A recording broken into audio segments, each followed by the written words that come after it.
Baik, selamat siang Bapak Ibu semua. Selamat siang. Pertama saya ucapkan terima kasih sudah hadir dalam kegiatan diseminasi calon guru pemuda tentang ide positif SMA Kristen Dua Salatiga bersama saya.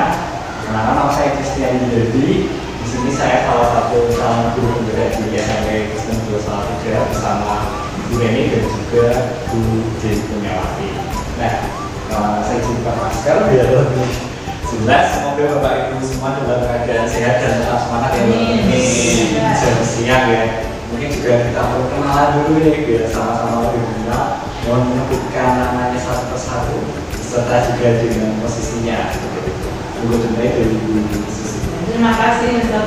Saya Bu Susi. Saya mengajar IPA di SMP Kristen. Terima kasih Bu Susi.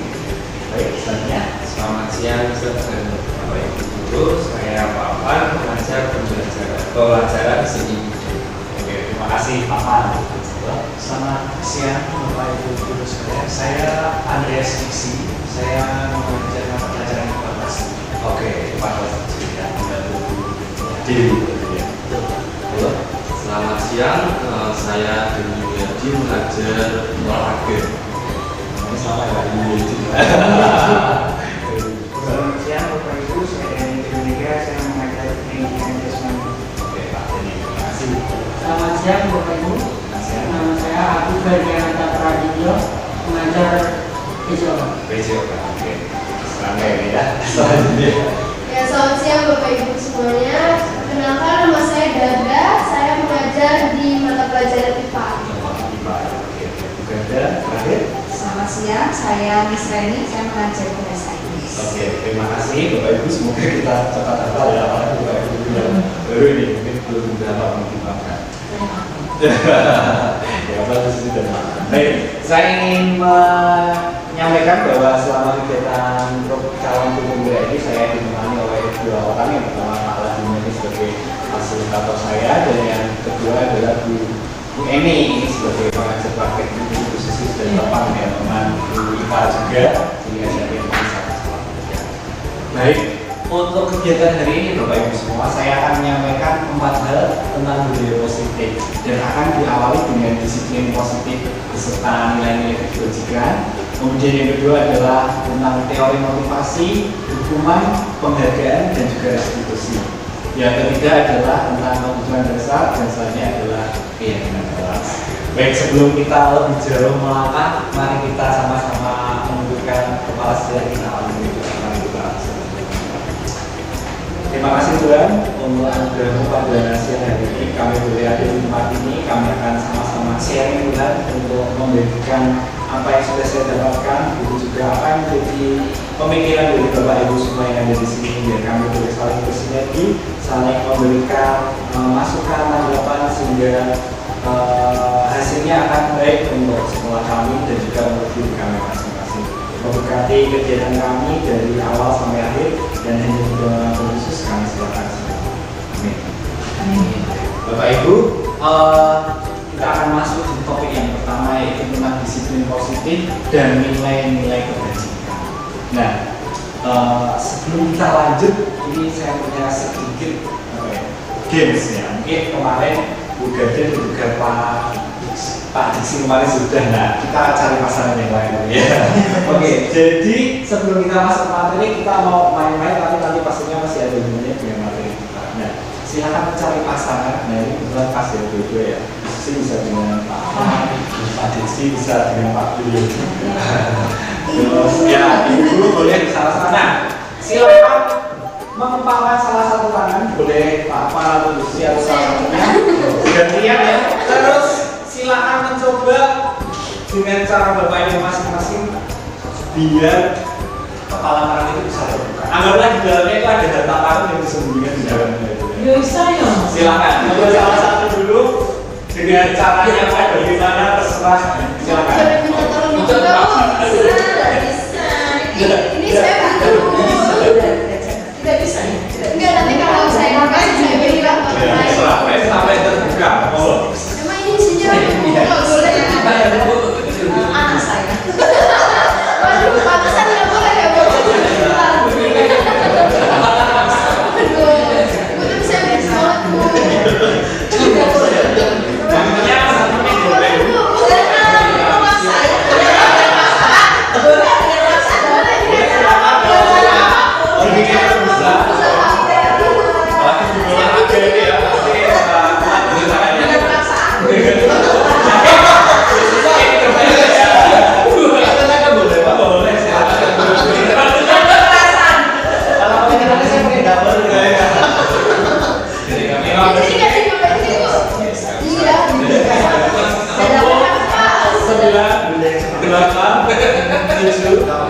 6, 5, 4, 3, 2, 1. Ada yang berhasil? Silakan gamenya dong. Iya. Gantian.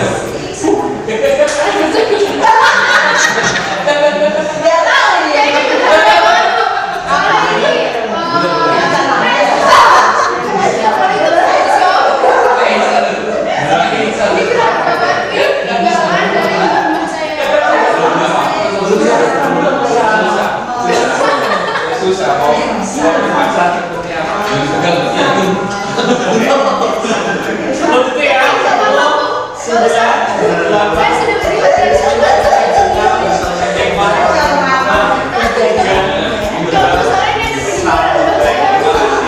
Apakah ada Bapak Ibu yang berhasil? Tidak bisa. Kira-kira apa ya yang membuat tidak berhasil? Karena dari Pak Pan kita Saya saat ini sedang nggak enak. Oh enggak ya? Apalagi dengan lawan jenis itu ya? Iya, dewasa. Bisa hilang gitu. Kalau dari Kelihatannya selalu mempertahankan diri. oh gitu ya. Oke. Kalau dari Bapak ini kan sama cowok temannya juga kok sampai nggak bisa. Apa yang sudah dilakukan dulu? Makanya keinginan jiwa. Oh tidak ada keinginan, memang tidak begitu pengen bisa. Mau ya.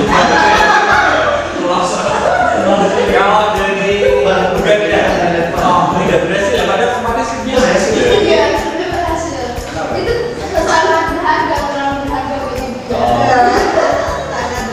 Baik, terima kasih ya. Ini bukan masalah berhasil atau tidak, benar atau salah. Nah, ini kita mau lihat tentang ini.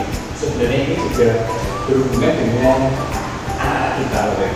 Jadi kadang kita punya keinginan banyak yang ingin kita sampaikan ke anak-anak, betul ya? Apalagi kalau Bapak Ibu yang sudah lama mengajar atau baru beberapa kali kesempatan mendampingi mengajar itu tahu ya. Kita pasti sudah punya anak-anak keinginan saya itu mau mengajar saya seperti ini. Atau kalau mungkin kita saat ada anak sedang bermasalah pasti kita sudah punya keinginan seperti ini. Kita itu ingin, saya tuh pengennya kayak gini loh. Tapi seringkali yang kita hadapi anak-anak itu mereka punya pemikirannya sendiri. Itu seperti kita pengen anak-anak bukan anak tapi anak-anak nggak mau. Ya, jadi sebenarnya siapa sih yang bisa membuat kegiatan ini tadi berhasil? Yang utama itu siapa? Apakah yang meminta atau mereka sendiri yang mengepalkan? Itu juga hal yang bisa kita pelajari dari kegiatan ini. Sebenarnya kunci utama adalah di siapa yang menggerak. Nah, mari kita hubungkan dengan apa yang kita pelajari setelah ini kan. Jadi di sini saya akan mengawali dengan sebuah teori. Ini namanya teori kontrol yang disampaikan oleh Dr. William Glasser. Nah, choice theory atau teori kontrol ini ingin meluruskan beberapa konsepsi tentang makna kontrol. Kontrol yang selama ini sering dirasa sebagai hal pertama yang harus dimiliki oleh seorang guru dan dipraktekkan dalam pengajaran. Apa saja itu? Yang pertama adalah guru mengontrol murid. Mungkin bagi Bapak Ibu guru yang sudah lama mengajar akan merasa bangga, bahagia kalau anak-anak yang diajar itu manut ya. Oke, duduknya rapi, tidak ada yang berisik sana sini, mengerjakan apa yang diberikan. Tapi apakah itu yang utama? Sepertinya di sini disampaikan itu hanyalah ilusi. Mari kita lihat dari yang kedua. Kritik dapat membuat orang merasa bersalah, dan kritik dapat membuat orang merasa bersalah, dapat menguatkan karakter. Artinya apa? Menempatkan murid-murid kita untuk merasa bersalah. Misalnya dalam satu kegiatan ada anak-anak yang lagi bertengkar, kita ngomong, jangan bertengkar loh, nanti saya jadi ribut, saya harus menyelesaikan masalahmu, saya harus memanggil orang tuamu. Nah, apakah hal itu benar? Ternyata dalam teori ini disampaikan itu enggak benar. Itu enggak benar. Membuat orang merasa bersalah agar manut peraturan itu menurut teori ini enggak benar. Yang ketiga, ilusi bahwa semua penguatan positif, efektif dan bermanfaat. Jadi banyak kita berpikir saat kita memberikan banyak hal positif pada anak kita, mau banyak memberikan masukan berat itu pasti baik. Ternyata pada faktanya tidak selalu seperti itu. Dan yang terakhir, ilusi bahwa orang dewasa memiliki hak untuk maksa. Saya kan guru di kelas, jadi saya punya hak untuk melakukan apapun kepada murid saya. Nah, ternyata menurut teori ini tidak tepat. Kenapa? Karena seperti ini. Jadi semua perilaku yang dilakukan oleh semua orang, termasuk anak-anak kita ini, memiliki tujuan masing-masing. Ya, pasti tujuannya ada. Kenapa anak kok tidak memenangkan Bapak Ibu guru? Pasti juga ada alasannya pastinya ya. Nah, hanya Anda, maksudnya di sini ada hanya anak-anak tersebut yang bisa mengontrol diri anak-anak tersebut seperti kita tadi. Yang bisa buka siapa ya yang punya anak sendiri yang membuat sendiri. Jadi sebenarnya teori ini ingin menyampaikan bahwa kita itu tidak bisa mengontrol orang lain. Bapak Ibu yang sudah lama mengajar pasti pernah merasakan saat ada di dalam kelasnya di sekolah dan saat keluar kelas tiba-tiba kelasnya langsung rame ya. Ini salah satu menunjukkan bahwa sebenarnya kontrol yang mungkin kita dapatkan dan kita ada di kelas itu terjadi itu hanya sementara. Artinya apa dulu? Kalau gurunya nggak ada ya kembali lagi ke settingan awal. Nah, kita mau lihat selanjutnya. Ini ada dua perbandingan ya. Yang pertama adalah stimulus respon dan teori kontrol. Nah, ini apa yang selama ini kita pikirkan benar, tapi ini hal lain yang disampaikan oleh teori kontrol. Yang pertama, realitas kebutuhan kita sama. Jadi selama ini mungkin kita berpikir semua anak itu kebutuhan sama, butuh dijelaskan, butuh dikasih nasihat semua, bentuknya sama ya. Misalnya kalau matematika ya dikasih latihan soal terus gitu ya. Tetapi menurut teori kontrol masing-masing itu berbeda. Seperti kita pahami masing-masing punya gaya belajar sendiri. Misalnya kita ambil dalam belajar, ada yang belajar sambil mendengarkan radio kalau di rumah, ada yang sambil nonton TV, ada yang sambil tiduran ya. Tapi ada yang memang belajar ya harus di meja yang kosong, bersih, punya buku yang dia baca. Jadi dua hal yang berbeda. Kemudian yang kedua, semua orang melihat yang sama. Kalau di teori kontrol disampaikan bahwa setiap orang memiliki gambaran yang berbeda. Setiap orang sudut pandangnya berbeda. Yang ketiga, kita mencoba mengubah orang agar berpandangan sama dengan kita. Tapi di teori ini disampaikan kita berusaha memahami pandangan orang lain tentang dunia. Jadi tidak memaksakan apa yang menjadi pandangan kita, tetapi mencoba melihat bagaimana sudut pandang orang itu terhadap satu. Kita berusaha memfasilitasi. Nah, kemudian ini perilaku buruk dilihat sebagai suatu kesalahan. Padahal dalam kenyataannya atau dalam pengalaman saya juga saya mendapati bahwa anak-anak yang berperilaku buruk di sekolah itu pasti ada masalahnya. Biasanya di lembaga seperti itu. Jadi memang ini hal yang perlu kita pahami. Orang lain bisa mengontrol saya, hanya Anda atau kita sendiri yang bisa mengontrol diri kita. Mungkin Bapak Ibu atau teman-teman guru magang ataupun dari PPL juga memahami itu saat kita menjadi murid gitu ya. Kita juga pasti pernah ada di posisi di mana kita diajar, diarahkan. Tetapi ada satu sisi di mana sebenarnya ini bukan yang saya mau. Ini enggak seperti yang saya harapkan seperti ini. Kemudian pemaksaan ada pada saat bujukan gagal. Kalau dibujuk gak mau ya udah dipaksa gitu ya.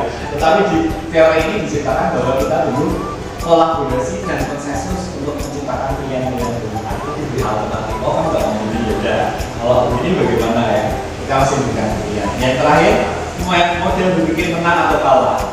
Harapannya kita semua bisa menang-menang. Artinya semuanya bisa terfasilitasi. Nah, kita akan masuk di dalam kata budaya. Karena kita mau belajar tentang budaya positif. Apa itu budaya? Menurut KBBI, budaya adalah pikiran, akal budi, atau adat istiadat. Sementara budaya sendiri adalah hasil kegiatan dan penciptaan batin. Bisa akal budi manusia seperti kepercayaan, kesenian, dan adat istiadat. Saya yakin di sini kita juga berasal dari daerah yang berbeda ya. Khususnya Pak, saya dari luar Jawa itu.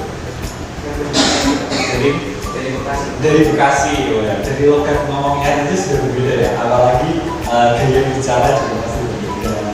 Makanannya juga pasti cita rasanya berbeda. Kalau misalnya ini lebih manis atau sama aja pas ada di lebih manis ya. Itu Satu hari agar tidak sebagian tidak menyakitkan. Nah, kalau budaya sekolah apa? Budaya sekolah ya berarti adalah sekumpulan nilai yang melandasi perilaku, tradisi, kebiasaan keseharian dan simbol-simbol yang dipraktekkan oleh seluruh warga sekolah dan masyarakat sekitar sekolah. Nah, kalau di sekolah ini budayanya apa? Yang pertama pasti kalau hadir kita saling menyapa seperti itu. Terus kita awali dengan renungan. Kemudian kita biasakan juga untuk menyanyikan ya kalau hari Senin dan Rabu itu Mas Pratita, dari Selasa dan juga Kamis Mas Adinata ya. Itu contoh budaya yang kita coba kembangkan di sekolah kita. Nah, bagaimana agar budaya sekolah itu positif dan terwujud? Pastinya kita menerapkan disiplin ya. Mungkin untuk Bapak Ibu guru yang masih dalam tahap belajar pasti masih ingat kalau kata disiplin itu berhubungan dengan apa? Kalau saya mau mengatakan kata disiplin itu yang muncul di kepala itu kata apa? Bapak, disiplin itu langsung satu kata yang muncul di kepala apa? Biasanya peraturan. Oke, betul ya. Ada aturannya. Disiplin. Apa lagi? Hukuman. Nah, biasanya kalau disiplin itu ya dihukum ya, disuruh apa? Kalau semasa itu dulu kan disuruh jalan jeblok, disuruh push up, kalau di olahraga dulu kan biasanya gitu ya modelnya. Kalau sekarang nggak boleh ya, dulunya masih akan di apa? Mengenai yang baru. Nah, benar sekali. Kalau selama ini kita ngomong tentang disiplin tadi sudah disinggung sedikit, ada yang namanya hukuman. Ada juga tentang peraturan atau tata tertib. Itu sesuatu yang teratur dan harus patuh dengan aturan. Nah, sayangnya disiplin ini sering dimaknai sebagai satu hal yang negatif karena berhubungan dengan ketidaknyamanan ya. Kenapa sih rambutnya harus pendek? Kenapa nggak boleh semiran? Kenapa harus pakai seragam? Kenapa sepatunya harus hitam? Kenapa sepatunya harus pas kaki sekolah gitu ya? Banyak yang menyampaikan keluhannya tentang kedisiplinan. Padahal sejatinya tidak seperti itu. Jadi menurut Ki Hajar Dewantara, salah satu bapak pendidikan Indonesia yang nilai-nilainya ini sedang dan masih akan terus dipakai khususnya dalam kegiatan guru penggerak atau di dalam guru logika ini, nilai-nilainya Ki Hajar dan dipakai. Jadi disiplin itu hubungannya apa dengan kemerdekaan menurut Ki Hajar, karena di dalam kemerdekaan itu harus ada disiplin yang kuat. Sungguh pun disiplin itu bersifat self-disiplin, yang artinya kita sendiri yang mendisiplinkan kita sendiri. Namun jika tidak cakap melakukan self-disiplin, wajiblah penguasa lain mendisiplinkan kita. Artinya orang yang memiliki otoritas lebih tinggi boleh kok mendisiplinkan kita. Dan peraturan demikian itu harus ada di dalam suasana yang terbuka. Artinya apa? Aturan itu harus sesuai kesepakatan bersama. Jadi tidak hanya menyangkut kepentingan yang punya kuasa aja. Nah, saya maunya begini kok, masalahnya mau begitu. Jadi murid-murid jadi harus patuh seperti itu. Bukan seperti itu, tetapi apa yang memang untuk organisasi. Nah, tadi juga menyampaikan karena dia jadi orangnya orang Jawa ya. Dia menyampaikan dalam bahasa Jawa, majiko itu jawabannya orang lepasin pamrek ning uga kuat poso aman dulu priyanggo, atau dalam bahasa Indonesia merdeka itu artinya tidak hanya terlepas dari perintah, akan tetapi juga cakap untuk memerintah diri sendiri. Jadi sebenarnya disiplin ini lebih ke arah pribadi masing-masing. Apakah kita bisa mendisiplinkan diri kita berjalan sesuai dengan aturannya? Nah, kemudian hubungannya dengan disiplin positif apa? Kalau selama ini kita mengenal tata tertib, sekarang konsep tata tertib ini agak sedikit diubah menjadi disiplin positif. Artinya ini, penerapan disiplin yang mengajarkan anak bertanggung jawab dan menumbuhkan kesadaran diri. Jadi lebih ke masing-masing anak, bukan karena orang lain ya. Jadi berdasarkan nilai-nilai kebajikan yang universal, artinya yang kita semua sepakati dan juga pahami.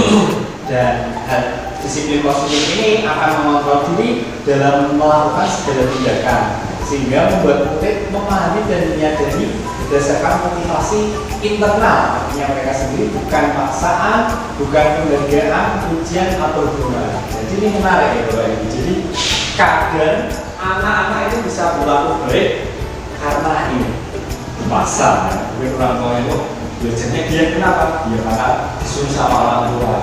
Kenapa kamu mau ikut lomba bulu tangkis? Orang tua saya pengen saya jadi atlet, jadi mau nggak mau ya saya ikut lomba bulu tangkis. Atau juga karena mau dipuji. Jadi dipuji pun bisa jadi satu motivasi dari luar yang membuat seseorang melakukan sesuatu. Misalnya, kalau saya jawab pertanyaan dan benar, saya masih dikasih tepuk tangan di kelas. Jadi anak-anak saya mau juga biar dikasih tepuk tangan sama teman-teman. Itu juga menjadi salah satu motivasi anak-anak untuk berbuat sesuai dengan aturan. Bisa juga karena teman, saya nggak mau terlambat, nanti saya disuruh push up. Saya disuruh lari-lari. Itu juga hal yang bisa membuat seseorang melakukan sesuatu yang sesuai aturan. Padahal tadi disampaikan oleh Gajah Dewanto, sebenarnya disiplin yang utama itu dari kita sendiri. Nah, berarti konsep-konsep seperti ini saya tidak mengatakan salah ya, tapi ada hal yang levelnya lebih tinggi. Anak-anak kalau sudah bisa mengerti dan memahami bahwa itu dari diri mereka sendiri itu adalah satu level yang paling baik menurut Gajah Dewanto. Kan berarti ini tidak baik ya, karena menurut saya ini pun juga tidak boleh lepas ya. Memuji itu juga satu hal yang baik yang perlu. Nah, The Virtus Project, jadi di sini ada satu proyek di mana mengumpulkan nilai-nilai kebajikan itu apa saja sih. Nah, ini disebutkan beberapa nilai kebajikan yang ada ya, tentang kepedulian, kerajinan, integritas, rasa hormat, keterbukaan, keberanian, dan lain-lain sampai akhir. Nah, kira-kira nih Bapak Ibu, kalau Bapak Ibu ngajar di kelas, kira-kira nilai yang ingin Bapak Ibu tanamkan sama murid-murid yang pertama yang mana ya kira-kira? Ini salah satu yang perlu Bapak Ibu yang ini paling utama nih, misalnya dengan kondisi anak saat ini, atau mungkin Bapak Ibu yang baru beberapa kali masuk kelas ini langsung lihat, wah ini anak-anak untuk ini. Monggo saya minta pendapatnya. Semangat. Wah, berarti apa yang dilihat oleh Bu Susi ini? Semangat. Kalau itu intinya kalau anak semangat mungkin apa yang kita sampaikan mungkin bisa. Oke, semangat ya Bu Susi ya. Oke, monggo, main. Belas kasih berapa ya Pak?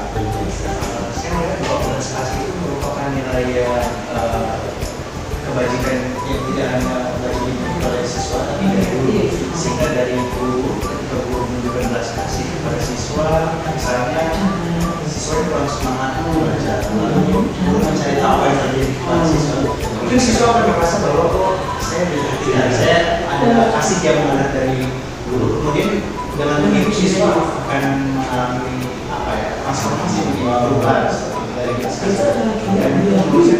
Iya. Terima kasih Pak. Belas kasih ini. Jadi bukan mana yang lebih utama, mana yang tidak utama, tidak. Pasti semuanya berbeda. Cuman mungkin dari diri kita punya sudut pandang masing-masing. Jadi ini beberapa nilai dan saya yakin juga setiap kita pasti punya hal yang ingin ya ini cocok ini. Karena di setiap kelas itu juga berbeda ya. Seperti misalnya kemarin saat ada kasus anak mencontek, pasti kita akan masuk, oh juga ini penting gitu. Atau ada yang mau bertengkar, berarti nilainya ingin kita sampaikan yang mana gitu.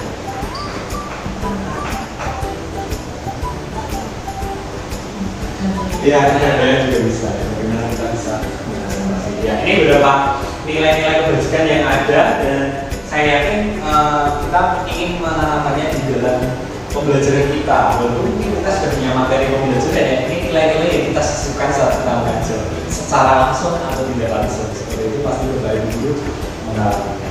Nah, kita akan masuk di bagian yang kedua, itu tentang teori motivasi, hukuman, penghargaan, dan restitusi. Kenapa kita bahas ini? Karena ini ada hubungannya. Kalau tadi disampaikan disiplin positif, berarti kita mau melihat pelaksanaannya di lapangan. Saat anak-anak sudah diberikan aturan, tertib, pasti di dalamnya kita akan mengalami yang namanya pelanggaran. Nah, saat anak-anak melanggar itu, apa yang akan kita lakukan? Ini di bagian ini kita akan lihat. Nah, seperti tadi sudah disampaikan bahwa motivasi yang mendasari perilaku manusia itu ada yang dari eksternal dan juga internal. Kalau yang dari eksternal tadi disampaikan dari kepentingan yang namanya hubungan, yang kedua mendapatkan penghargaan atau imbalan dari orang lain. Sementara kalau dari diri sendiri ini menjadi orang yang mereka inginkan dan menghargai diri sendiri dengan nilai-nilai yang mereka percaya. Ini tadi harapannya anak-anak itu memiliki motivasi sendiri. Karena kalau yang dari diri sendiri pasti lebih kuat dan pasti lebih baik dalam pelaksanaannya. Nah, menurut Bapak Ibu, dari ketiga motivasi atau kita sempitkan jadi kedua motivasi, yang mana yang saat ini paling banyak mendasari perilaku dari kita sebuah motivasi internal atau eksternal? Bagaimana mereka memahami aturan atau berperilaku lebih banyak? Oke, berani menyatakan eksternal. Apa masalahnya?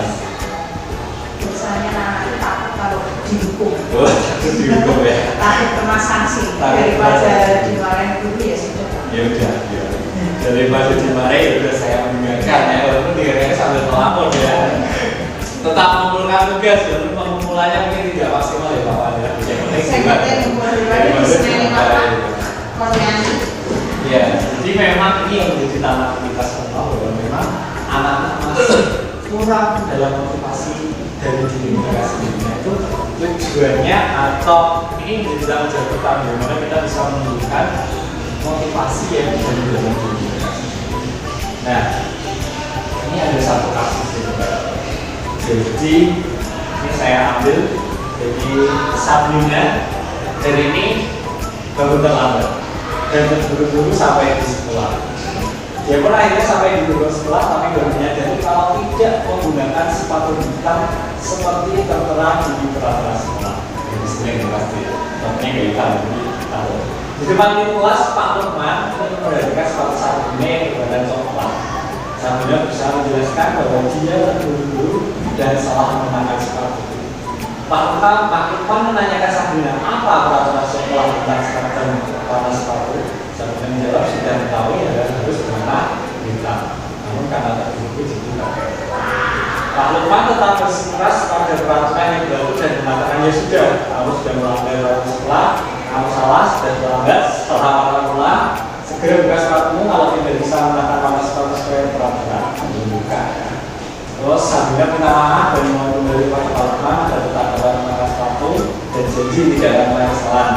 Tapi Pak Lukman tidak kamu telah melanggar peraturan sekolah. Kalau tidak sanggup ambil sepatu di rumah atau tidak melakukan sepatu sekolah, ya sudah bersabar saja sendirian. Sekarang coba sepatumu dan silakan belajar tanpa sepatu sendirian. Sabrina pun tidak lagi coba sepatunya dan memberikannya kepada Pak Lukman. Seharian ia tidak berani di sekolah tanpa tahu dan berikutnya berani di kelas tanpa alas sepatu. Dan siapa yang pernah bilang ini saat jadi murid gitu ya. Ya mungkin kalau dulu sekolahnya memang disiplinnya ketat dulu itu pasti juga pernah mengalami ya. Kemudian saya di waktu sekolah tidak mengalami tapi termasuk saya belum pernah mengalami. Nah, kira-kira pendapatnya Bapak Ibu tentang kasus ini bagaimana? Yang pertama mungkin setuju gak sama saudaranya Pak? Untuk kita sharing ini. Kalau juga jadi Pak Lukman bagaimana? Apakah sama? Tidak usah, kalau saya tidak setuju. Kan ada cara lain yang apa ya, yang memberikan teguran walaupun itu melanggar peraturan, tapi tidak mempermalukan anak itu.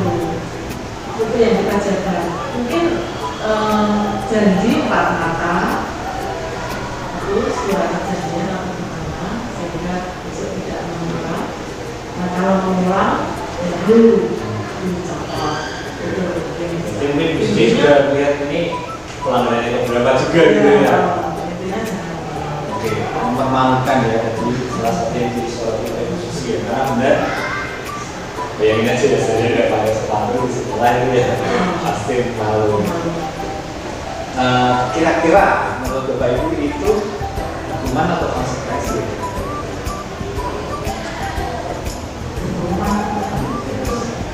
Kita harus tahu nih, hukuman atau konsekuensi itu bedanya apa ya?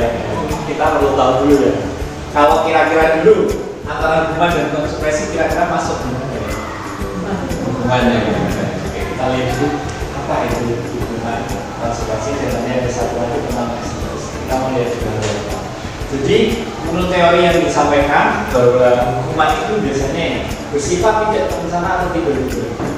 Biasanya satu arah ya, sesuai aturan dan saya kalau nggak turut ya udah. Dan biasanya berupa hukuman secara fisik atau psikis ya kata-kata biasanya. Nah sementara konsekuensi ini biasanya sudah berencana, sudah disepakati, terus diberikan berdasarkan suatu data yang namanya dapat diukur. Kemudian dapat tetap dibuat tidak nyaman namun jangka waktunya pendek. Dan dalam pemberian konsekuensi biasanya guru juga memonitor. Nah, di dalam eksplanasi atau penjelasan yang lebih panjang ini karena ada akibat yang terjadi yang dapat dari sini ya. Jadi ini yang bersama cuma biasanya ditambah. Jadi biasanya kalau hukuman itu membuat anak sakit secara fisik atau hati dalam jangka waktu yang lama. Jadi saya pernah berada di hukum itu ya paling saya ingat sampai sekarang adalah saat disuruh skojen atau jalan jongkok itu menilangkan karena ada salah satu siswa laki-laki yang mencoret-coret kamar mandi. Dan saya nggak ada ya, tapi satu anak ini dihukum jalan jongkok dan itu masih membekas sampai sekarang. Kalau saya ingat guru itu pasti yang saya ingat adalah hukumannya. Ya, jadi lebih banyak memberikan paksaan ya, jadi anak-anak jadi membenci kedisiplinan. Terus membuat anak-anak belajar untuk menyembunyikan kesalahan, takut nanti kalau salah pasti dihukum. Jadi ya jujur aja. Ini juga berhubungan juga dengan hubungan antara anak dan orang tua ya. Kalau anak biasanya sering dihukum, biasanya kalau bikin kesalahan biasanya malah jadi kayak cerita sama orang tua. Kita sebagai ayah-ayah dulu harus belajar juga ya untuk tidak banyak memberikan hukuman ya. Artinya lebih berkonsekuensi karena di dalam konsekuensi ini kita istilahnya apa ya, memang anak tetap merasa tidak nyaman tetapi tidak sepanjang waktu.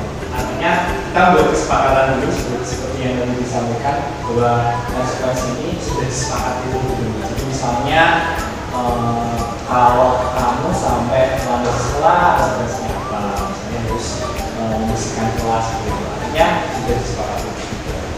Nah, coba dari penjelasannya tadi kira-kira beberapa hal ini termasuk dalam hukuman atau konsekuensi. Ya, enak bisa diperhatikan dulu ya kan yang satu ini hukuman atau konsekuensi. Nanti kita sama-sama diskusikan kira-kira ini hukuman atau konsekuensi. Nomor satu apa Bu Susi? Menurut Bu Susi? Tersebut di lapangan karena satu hukuman itu. Hukuman ya? Ya, betul sekali ya. Karena ini tidak ada hubungannya ya antara ngobrol dengan dijemur gitu ya. Dan ini lebih ke hukuman fisik. Oke. Yang kedua, Konsekuensi. ya, karena ini membuat sendiri coretannya dan dibutuhkan sendiri. Yang ketiga, hukuman ya. Kalau ini fisik, yang keempat, Konsekuensi. konsekuensi ya. Yang ini karena tidak sebelumnya. Nomor 5,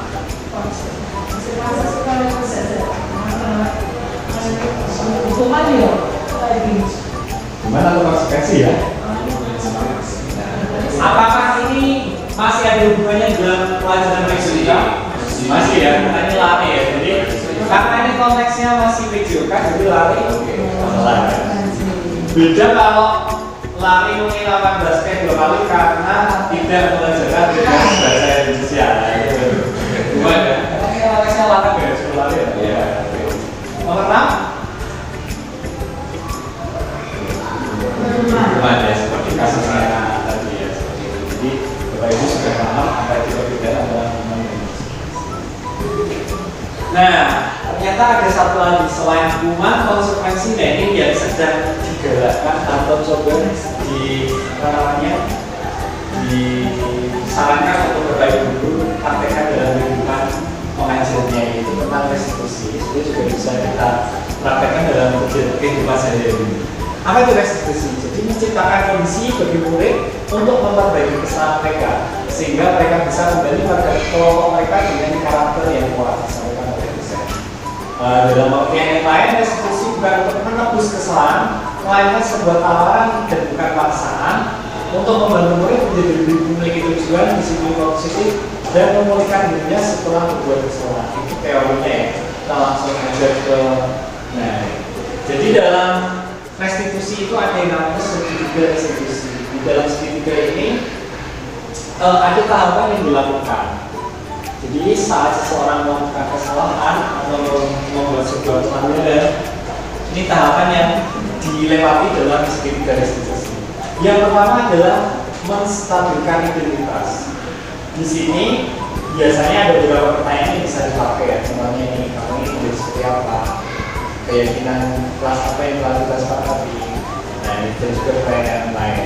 Itu juga nanti dalam kegiatan yang lain, itu adalah validasi tindakan yang salah dan juga menanyakan keyakinan. Nah, ini kita akan lihat satu-satu dialog detail ya. Yang pertama adalah menstabilkan identitas. Jadi di sini kita mengarahkan anak-anak yang melakukan kesalahan bahwa membuat kesalahan itu tidak apa-apa, karena itu adalah bagian dari proses belajar. Seperti itu. Dan kita menghapuskan kalau selama ini orang berbuat salah itu, oh, kamu tuh nakal, kamu tuh gak baik. Padahal sebenarnya ini adalah sebuah proses belajar. Namanya belajar kan pasti ada kalanya, tidak pas juga. Seperti dalam kita hubungan dengan orang lain, pasti kadang kita juga ada salah paham. Ini satu hal yang wajar. Nah ini contoh kalimat yang bisa kita sampaikan saat anak-anak melakukan kesalahan dalam tahapan menstabilkan identitas adalah berbuat salah itu tidak apa-apa. Tidak ada manusia yang sempurna ya, masih ya. Saya juga pernah melakukan kesalahan seperti itu. Nah ini juga beberapa kali sempat saya sampaikan saat saya menghadapi beberapa siswa yang sedang ada dalam masalah. Tidak lepas, saya dulu juga pernah mengalami yang seperti itu. Jadi ini juga bisa kita praktekkan. Kita bisa menyelesaikan ini. Ibu atau bapak tidak tertarik mencari siapa yang salah, tetapi ingin mencari solusi dari permasalahan ini. Jadi kemarin saya dan Bu Reni itu sempat menghadapi masalah di mana ada anak yang bertengkar. Jadi sampai ke orang tua, ada orang tuanya datang. Bu Reni itu juga sempat menyampaikan kata-kata ini. Kami tidak mencari siapa yang benar dan siapa yang salah, tetapi solusinya bagaimana. Ini juga orang tua juga mengalami baik tentang hal ini. Nah, setelah istilahnya ini dibobong dulu ya, anak-anak melakukan salah tapi dibobongnya sudah apa-apa, kita cari solusinya bagaimana. Nah, langkah yang kedua adalah kita validasi tindakan yang salah. Artinya bagaimana kita menempatkan anak-anak untuk menyadari bahwa oh, apa yang saya lakukan ini ternyata salah ya. Nah, jadi setiap perilaku yang didasarkan pada prinsip berupaya memenuhi suatu kebutuhan tertentu. Nah, guru akan bergeser dari pemikiran stimulus respon menjadi proaktif ya. Biasanya kalau anak melakukan salah kan kita bawanya itu jadi marah gitu. Kamu itu loh. Tapi bagaimana kita coba kita ngajak kita sama-sama membuat anak itu menyadari kok ternyata apa yang dilakukan itu salah. Makanya juga anak yang sempat bertengkar itu juga sudah sempat diajak bicara sistemik dan dia menyadari kalau mukul namanya itu yang saya salah. Dan anaknya juga mengontrol orangnya jadi dia juga saya salah. Nah, di sini kita bisa mengenali dan mengakui kebutuhan murid akan memperbaiki hubungannya dengan murid. Jadi saat kita sudah bisa memfasilitasi anak-anak untuk menyadari kesalahannya, jadi kita sama-sama bisa cari gimana. Kata-kata yang bisa kita sampaikan itu bisa contohnya seperti ini. Padahal kamu bisa melakukan yang lebih buruk dari ini ya, tapi kamu masih bisa menahannya. Kamu pasti punya alasan mengapa melakukan hal itu. Kenapa sih kamu melakukan hal itu? Alasannya itu apa? Oh ternyata karena dia sudah bodoh sekali dan dia sudah ngomongin kata-kata buruk sampai akhirnya nggak bisa emosi akhirnya dia betul-betul ya. Nah, kamu boleh mempertahankan sikap itu, tentunya sikap yang baik ya, misalnya tidak mau dengan hal yang dulu yang disampaikan ke dia itu tidak apa-apa, tapi bagaimana responnya tidak sampai melukai orang. Nah, di tahapan yang terakhir ini adalah menanyakan keyakinan atau nilai-nilai apa yang sebenarnya sudah ada di sekolah misalnya yang telah dilanggar. Contohnya ini. Pertanyaan adalah bermakna untuk memunculkan motivasi secara implisit, mampu mengaitkan keyakinan dengan tindakan yang salah. Misalnya kalau di kelas sudah ada kesepakatan kelas seperti yang dilakukan di awal-awal semester atau awal semester itu misalnya di kelas saya ya, jadi saya sudah disepakati kalau ada tidak membawa buku mata pelajaran saya, konsekuensinya adalah menyanyi di depan kelas atau di jadi udah otomatis ya, ada yang mau buku udah. Tapi artinya apa? Udah buku pada ya menyanyi. Nah, itu ada satu hal ya. Tapi lebih dari itu kita berusaha menanyakan kepada siswa. Kira-kira kesalahan yang dilakukan ini sudah tidak sesuai dengan apa yang kita sudah sepakati. Apa yang menjadi nilai-nilai yang kita sama-sama percayai yang sudah dilakukan. Misalnya mas tanpa izin gitu kan. Sudah buka jawabannya dimarahin kamu itu loh, gak sopan dan lari. Kira-kira kalau masuk kelas atau gurunya apa yang kita lakukan? Nah, misalnya contoh case ini. Jadi apa yang menjadi kesepakatan atau kepercayaan umum yang seharusnya dilakukan oleh anak-anak. Yang ketiga, nah ini kita sudah masuk ke yang ketiga tentang kebutuhan dasar. Saya yakin Bapak Ibu semua ini punya kebutuhan masing-masing, keinginan. Nah, kalau kebutuhan manusia itu ada banyak. Nah, ini beberapa yang sama. Yang pertama, kebutuhan bertahan hidup, pasti setiap kita. Kebutuhan cinta dan kasih sayang, pasti kita semua juga memiliki. Ini juga pengakuan atas kemampuan. Jadi kalau memuji orang itu penting Bapak. Jadi kalau ada anak yang berhasil ya sebenarnya semua memuji. Apa rekan kerja kita makassar yang baik, pujilah. Pasti itu akan membuat tambah semangat. Begitu juga tentang kebebasan. Kalau diatur terus pasti juga tidak mau. Yang terakhirnya adalah untuk merasa senang. Ini dimiliki oleh semua orang. Nah, saat ini kita akan coba ngasih kuesioner singkat ya. Jadi di sini akan ada 40 pertanyaan Bapak Ibu. Nah, nanti silakan dipilih. Ada 3 pilihan, tidak benar pernyataannya, kurang benar atau sangat benar. Memang kalau bingung itu ya siap saja. Nah, nanti setelah diisi, nanti silakan dijumlahkan. Jadi yang pertama 1 sampai 10. Semuanya satu-satu. Ada yang 1, ada yang 3, ada yang 5. Nah, jumlahnya adalah per nomor. Jadi 1 sampai 10 itu jumlah. Kemudian nomor 11 sampai 20 dijumlah, nomor 21 sampai 30 dijumlah, 31 sampai 40 nanti dijumlah. Nah, nanti kamu lihat nilai yang paling banyak itu yang mana? Nanti kita coba lihat. Kira-kira banyak Bapak Ibu guru masing-masing. Yang paling banyak yang mana ya? Gitu ya. Kita coba. Terima kasih semua ya. Ini karya juga. Saya senang.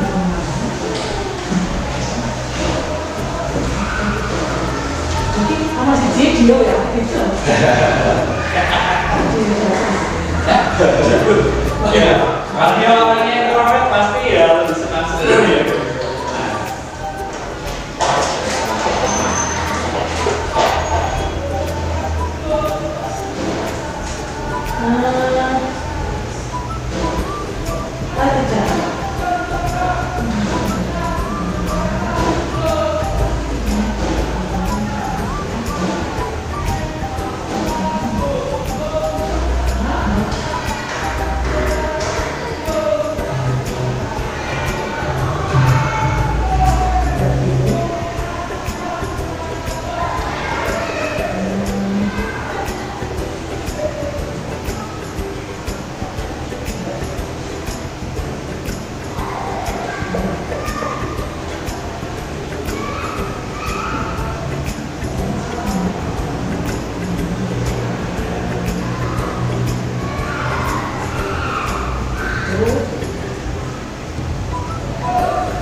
Tetap sama kan beda jawabannya.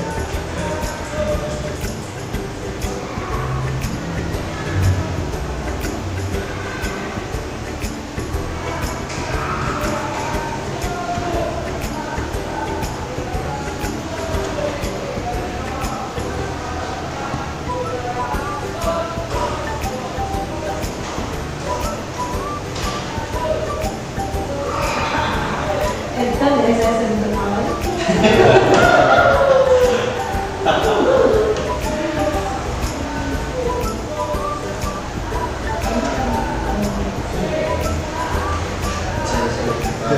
Iya itu.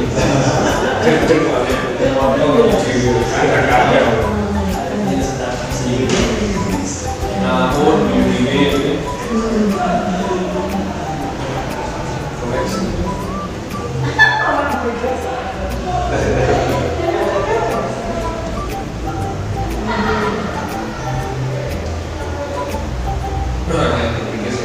Saya sendiri aja berpikir saya bodoh.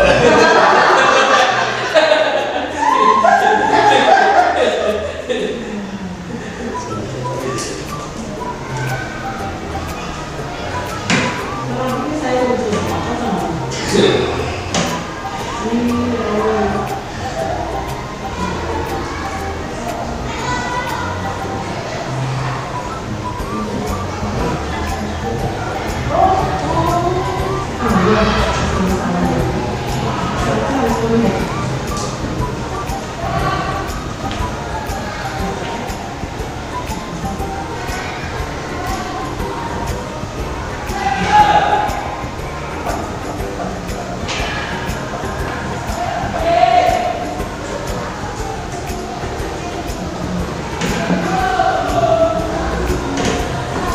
Kalau yang bukan cuma matematika pakai kalkulator. Ini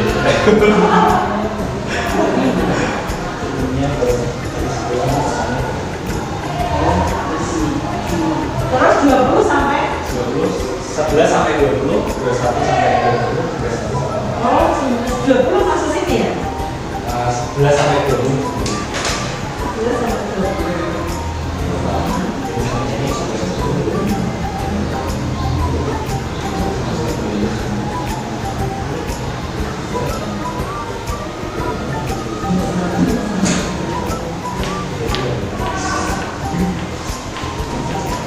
Jadi misalnya cuma 1 sampai 10 ya.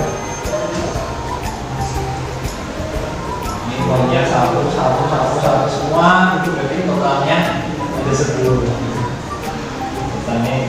Tapi kalau misalnya di bawah sini ada yang 2, 3, 1, 2, 3, 5, 6, 7, 8, 9, 10, 11, 12, 13.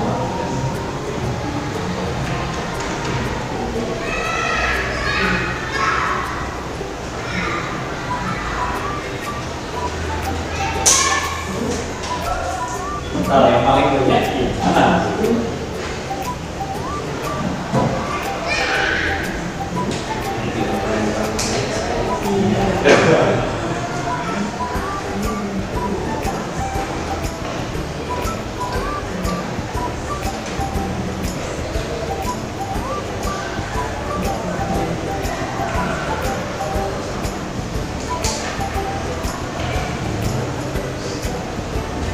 Nah, dari hasilnya ini nanti kita akan lihat kebutuhan apa sih ya. Menurut survei ini ya yang dibutuhkan paling banyak oleh Bapak Ibu. Ada kuncinya di sini.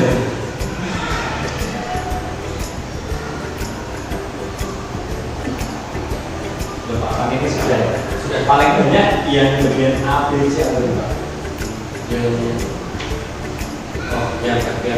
Yang bagian A. Nah, kalau di sini disamakan berarti ini kebutuhan dasar yang paling banyak dibutuhkan oleh seorang Pak Pandu ini adalah hasil sayap yang bisa diterima.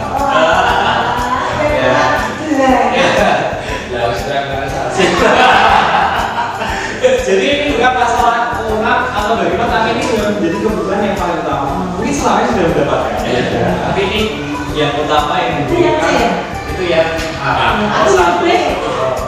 Kalau yang B, berarti khususnya yang B ini, kalau menurut kuncinya di sini adalah kebutuhan kekuasaan atau penguasaan. Jadi memang Jadi memang itu yang dibutuhkan oleh Bu Sisi ya. Jadi memang semua menguasai maksudnya meeting, ngajar, gitu kan. Oh iya. Salahnya juga. Tapi kan pasti terpautnya juga gak terlalu. Iya. Oke. Kalau Yudi, saya ngerti udah. Kalau yang ini yang apa? A, B, C, Jadi oh ya, D. Iya, betul. Nah yang D ini kebutuhan utamanya ini tentang kesenangan. Jadi harus banyak menulis tentang senang ya Pak. Ya. Apakah itu salah atau tidak? Saya juga nggak tahu ya. Tapi ada yang ke C itu mau apa ini? Oh Pak, buku beda ya. C ini tentang kebutuhan yang paling utama dimiliki adalah motor biasa. juga kalau tadi memang ini pasarnya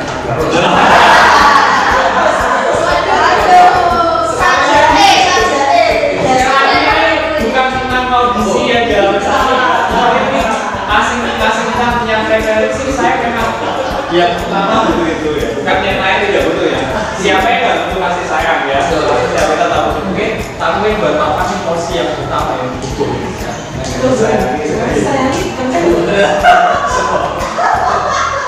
Nah, Bapak Ibu, jadi menurut materi ini disampaikan bahwa setiap tindakan manusia itu memiliki tujuan tertentu. Dan setiap murid jika melakukan salah pasti ini karena mereka gagal memenuhi salah satu kebutuhan besar. Ya, ini salah satu. Apakah mereka kurang kasih sayang? Apakah mereka kebutuhan ekonominya kurang? Apakah mereka selalu diremehkan? Apakah mereka selalu dikekang di sekolah di rumah? Atau mereka tidak berani? Inilah hal yang mendasari kadang mungkin melanggar peraturan atau tidak berlaku sesuai dengan aturan.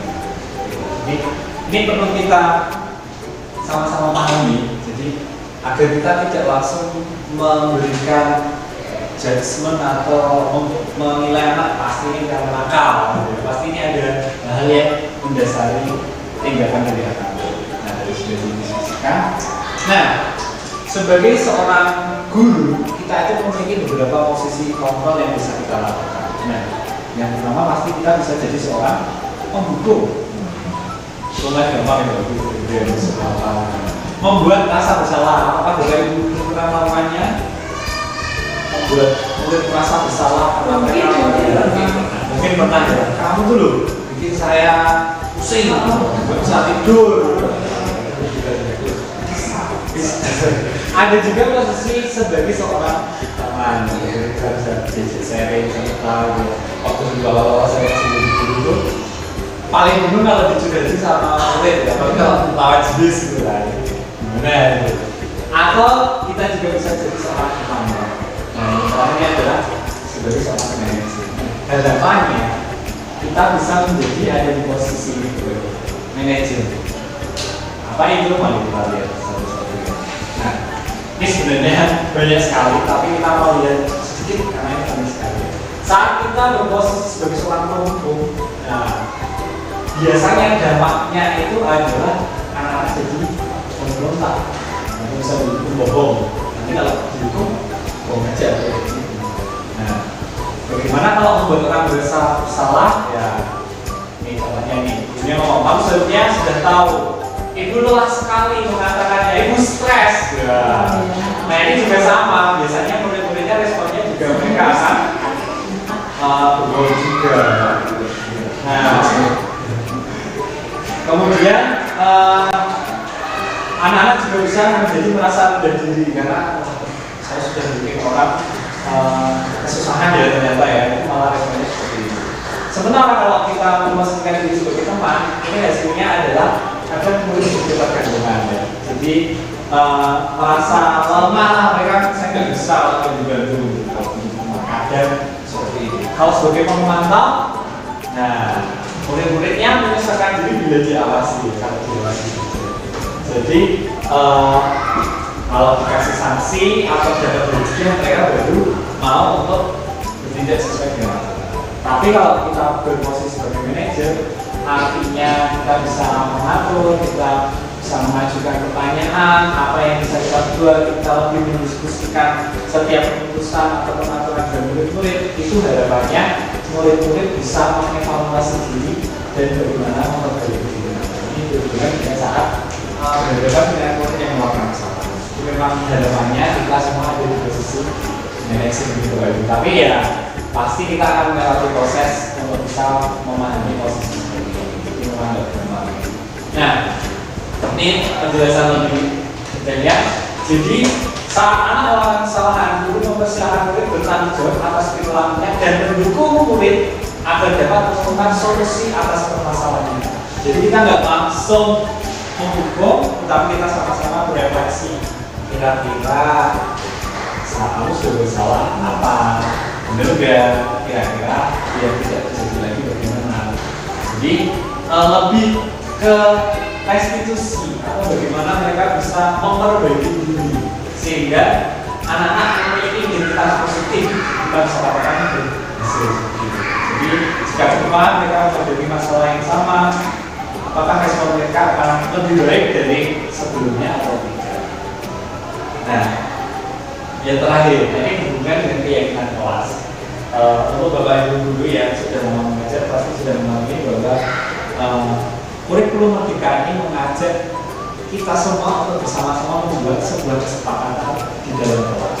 Artinya kesepakatan ini yang akan kita sama-sama patuhi selama pembelajaran di kelas. Kesepakatan ini bisa berlaku secara umum, artinya untuk semua mata pelajaran, bisa juga khusus untuk pelajaran itu. Misalnya pembelajaran PJOK, kesepakatannya apa? Misalnya waktu ganti baju hanya 5 menit. Jadi anak-anak setelah 5 menit harus sudah siap. Kalau enggak, nanti kan kemudian apa? Kalau ada yang melanggar lebih dari 5 menit apa? Misalnya konsekuensinya kalau lari itu bisa ya. Tapi mungkin lari ya. Atau misalnya seni rupa misalnya apa misalnya sepakatannya kalau tidak membawa peralatan gambar apa yang terjadi misalnya apa kita harus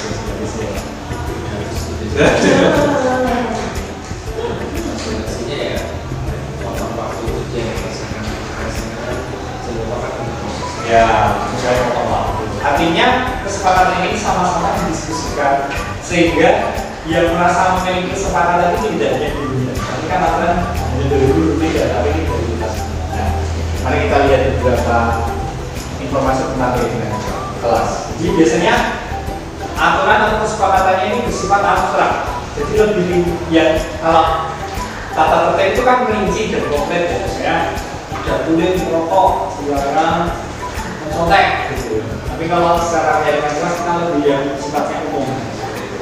Misalnya kita sepakat untuk berlaku jujur. Ya, nah ini pernyataannya universal, alias semua orang memahami dan senantiasa dibuat dalam bentuk positif. Jadi mengurangi penggunaan kata jangan, dilarang, gitu ya.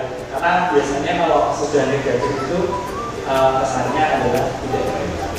Nah, biasanya tidak banyak sehingga sudah dengar dan dipahami oleh kawan kelas dan bisa diterapkan. Jangan bikin kesepakatan yang menyulitkan. Ya. Misalnya apa ya harus membawa bekal masing-masing gitu. Artinya gimana kalau bawa bekal semua ya nanti jadi masalah. Dan semuanya berkontribusi. Artinya kita memberikan kesempatan untuk murid-murid juga mengungkapkan pendapatnya sehingga menjadi aturan besar. Nah ini juga sudah beberapa diterapkan. Ini contoh di kelasnya khusus Yani yang bikin kesepakatan kelas. Jadi anak-anak menuliskan apa yang menjadi keinginan mereka. Ini di awal pelajaran. Keinginan mereka apa sih? Terus didiskusikan bersama. Misalnya ada yang memang boleh makan di kelas misalnya. Yang lainnya nggak boleh makan di kelas ya kita diskusikan. Kesimpulannya apa? Nah, sama-sama disepakati dan ini diambil ya semuanya bisa menjalankan. Jadi disetujui. Saya juga di awal semester 2 ini juga sudah bisa menerapkan ini kesepakatannya salah satunya itu yaitu ada yang bawa buku ya konsekuensinya apa? Suruh nyanyi di kelas dan buktinya pertemuan selanjutnya dia bawa buku artinya sudah kapal lah gitu. Nah saat kita sudah menerapkan budaya positif dengan diawali dengan disiplin positif, kemudian membentuk keyakinan kelas nanti yang selanjutnya dikembangkan menjadi keyakinan sekolah dan menerapkan segitiga restitusi ini, harapannya disiplin positif sebuah lingkungan sekolahnya akan tercapai. Dan ini tidak bisa langsung begitu, pasti butuh proses di masing-masing kelas, di masing-masing mata pelajaran, dan juga di lingkungan sekolah secara umum. Nah, ini berarti butuh bantuan dari dan kerjasama dari kita semua. Satu orang tidak bisa baru. Ini kerja dari artinya apa? Kita mau membuat lingkungan sekolah yang benar-benar positif, saling dukung satu dengan lain. Kalau ada yang melakukan kesalahan, kita sama-sama melakukan segitiga institusi, dan akhirnya nanti semua bisa berjalan dengan ya itu teorinya sih gampang, tapi kalau prakteknya butuh waktu dan proses. Tetapi ini hal yang baik, dan harapannya masing-masing kita bisa menerapkan mungkin juga itu juga yang baru atau beberapa juga pengenalan yang kesekian kali, tapi saya pikir juga bisa menjadi satu hal yang baik. Kesimpulannya adalah bila seorang guru dapat menerapkan segitiga restitusi pada permasalahan yang muncul dan menempatkan dirinya pada posisi kontrol sebagai manajer restitusi manajer, maka akan muncul motivasi intrinsik pada murid sehingga nilai-nilai kebajikan yang ditanam akan berkembang menjadi kebiasaan positif dan membentuk karakter positif yang pada akhirnya melahirkan budaya positif. Ya, itu Bapak Ibu sedikit sharing yang bisa saya sampaikan. Saya terima kasih untuk kesediaan Bapak Ibu untuk menuju habis simpan. Tapi harapannya memang ini bisa kita maknai bersama, dan mungkin ada informasi yang mungkin masih belum lengkap, kita bisa sama-sama melengkapi masing-masing. Nah, mungkin dari Bapak Ibu ada sedikit refleksi yang bisa Bapak Ibu dapatkan dari apa yang saya sampaikan, untuk saya silakan untuk bisa disampaikan. Bisa tangisinya, pertanyaannya, atau ini ada dulu ya. Wah, saya punya pertanyaan seperti ini, bisa sharing aja. Saya tutup. Coba ini, apa semua itu? Saya punya. Di dalam mengajar berarti di kelas itu kita pertama memang harus ada kesepakatan. Kemudian kita menyampaikan materi kita dengan baik dan menarik sehingga anak-anak bisa menerima itu dengan sukacita. Jadi tidak ada paksaan. Nah, tidak ada paksaan ini berarti mengacu pada kesepakatan kelas yang awal, sehingga harap itu apa ya, setiap hari kita mengajar itu akan menimbulkan motivasi, menimbulkan situasi yang baik, menyenangkan, sehingga apa yang kita sampaikan itu akan diterima siswa. Baik, terima kasih. Pertanyaan kecil. Saya orang bisa diterapkan kelasnya cukup nyaman. Kemudian senang, gurunya juga senang. Kenapa ya? Nanti jadi bapak-bapak. Mungkin dari saya misalnya bisa disimpulkan atau menurut dari apa yang sudah disampaikan tadi, keinginan yang paling ingin kita capai itu membuat suasana kelas itu menjadi nyaman, ya, tanpa adanya paksaan untuk anak itu mendengarkan atau hanya sekedar menjadi pendengar yang baik untuk kita ya, menjelaskan materi, malah mungkin buat mereka itu menjadi ngantuk ya. Jadi sih terjadi kita harus bagi guru itu pandai-pandainya untuk menyampaikan materi yang memang harus butuh penjelasan bagaimana cara kita atau bagaimana usaha kita untuk membuat anak itu merasa senang, nyaman, dan juga bisa mendapatkan materi yang mereka memang butuhkan. Terima kasih. Baik, saja mungkin Bapak Ibu ya bisa kita sama-sama sharingkan ya. Mohon maaf kalau ada kurangnya. Mari kita tutup. Terima kasih juga untuk sharing yang dilaksanakan dan menjadi masukan yang baik untuk masing-masing kami, sehingga kami boleh menjadi guru sebagai seorang manajer yang bisa menerapkan setiap hal yang baik seperti yang sudah kami sama-sama pelajari dalam pembelajaran kami, sehingga membuat suasana kelas nyaman, dan bagaimana kami terus mengajari anak-anak saat mereka bermasalah dengan menerapkan studi dari institusi dan lain-lain.